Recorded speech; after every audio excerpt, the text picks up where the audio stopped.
Banking services across India will be affected for 4 days due to a nationwide strike called by the United Forum of Bank Unions on March 24th and 25th. Since March 23rd is already a bank holiday, the disruption will start from March 22nd.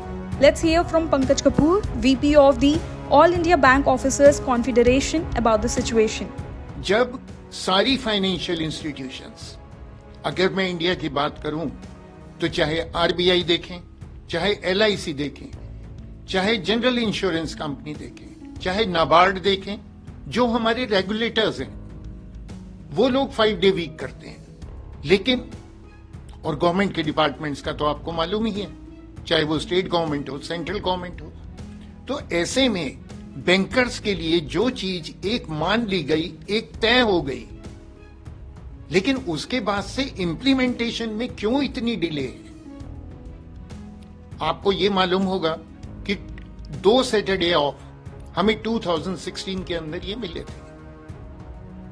तब से 2 Saturday offs अभी ले लो और बाकी के जो होंगे हम 6 महीने 1 साल देखेंगे और उसके बाद वो भी आपको मिल जाएंगे। इस तरह का आश्वासन गवर्नमेंट की तरफ से और आईबीए की तरफ से भी था, लेकिन वो चीजें नहीं हुई।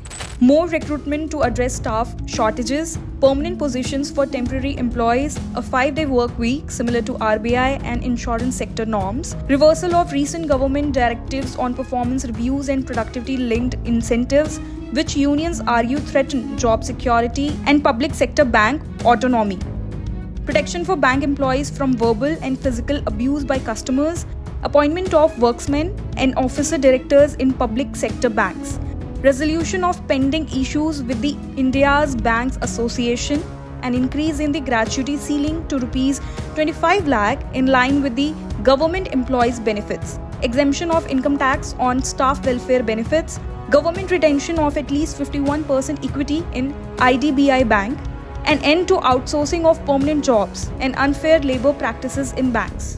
Stopping excessive intervention in public sector banks, policies by the Department of Financial Services. For more such informative videos, don't forget to follow Zee Business.